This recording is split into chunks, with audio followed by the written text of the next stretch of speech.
Well, I was gonna go for a ride today because it's 20 and humid today. But as everyone knows, I'm a little bit of a fair weather rider. But I was planning to actually go. But with the humidity, thunderstorms are coming. So I guess you're getting a stupid video instead. Anyways, let's get into it.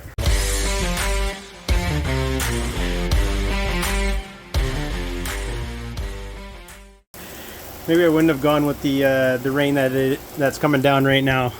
But just a good sign that a storm is coming. So I did a video a little while back about how I wanted a street glide. I mean, it was about dealer markups, but I talked in that about how I really wanted a 24 street glide because they're beautiful bikes. And honestly, I do still want one because, like I said, they are a beautiful bike. They are decently priced for a Harley, and I absolutely love the new fairing on them, which I still do want one, and I do think they are a beautiful bike. They are decently priced.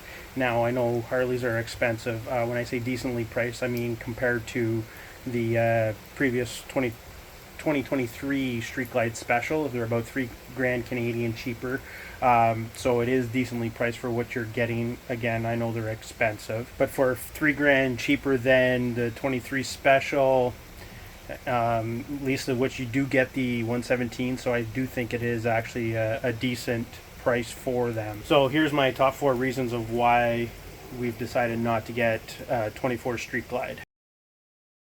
So the first reason is it's the first model year for it. I try not to buy the first year of anything I buy, whether it's cars, bikes, whatever. Let them go through a whole year to work out all the bugs that may be in there, which watching other people's videos that have gotten the 24, there seems to be a lot of issues. Most of them, or probably all of them, are electrical, and they all are covered under warranty. But it is a pain in the ass. And the other reason, I mean, the one where you ride it, you stop, and then it won't start again. Again, it's only an electrical issue, but I've seen people have to change the BCM, and I've seen one where they had to change the ECM. Again, it's all covered under warranty, but it would be such a pain in the ass if we were to go travel somewhere and we're stranded trying to get to a Harley dealership just for some stupid electrical issue. So that's the first reason why we've decided not to go with the 24. The second reason is price. I know earlier on I mentioned that they're decently priced. Well, they're decently priced compared to other Harleys. A new Street Glide here in Canada runs you 32 grand Canadian. But if once you add in dealer fees, taxes, you're looking at over $38,000 for a new motorcycle. Right now, I can find a used Street Glide, let's say, 4 or 5 years old, and I would be looking at the low 20,000 range.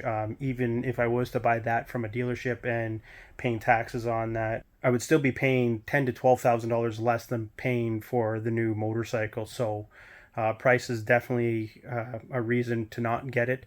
My wife and I, these are luxury items. We don't like doing the financing for them. We do try to end up buying them outright with cash. So that $10,000 to $12,000 is a lot better in our bank account, making money for us, than paying it, putting it on a motorcycle that will lose that money after the first year, anyways. So yeah, number 2 is price. Number 3 actually is our might have changed. I say might have because I'm 95% sure we might be going with an Ultra instead.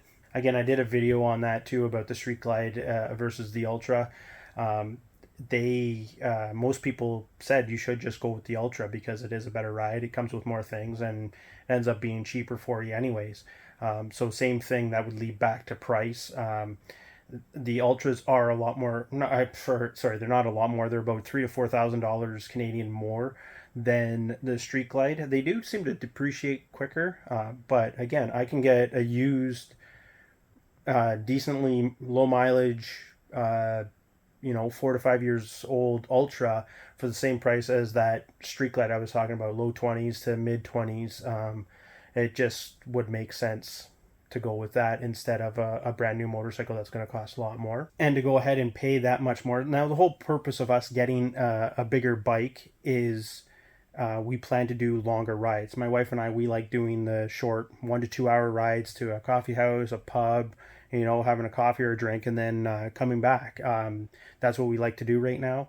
We're planning to do longer trips, but who knows if we will do those longer trips. So why spend the extra money for something we may do? We may want to do it, but we might not have the time or energy or whatever to actually do it. So let's spend less money for a used one and see if we end up doing it, and then we can revisit.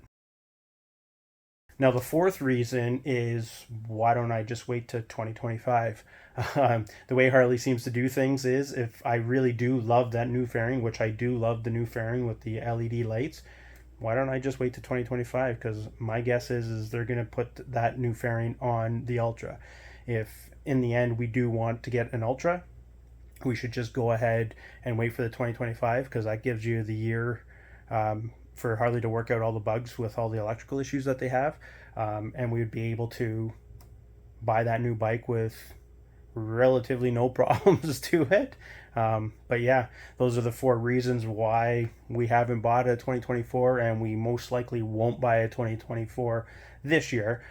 Maybe in 2028 we might buy a 2024, but you never know. Anyways, until next time, later.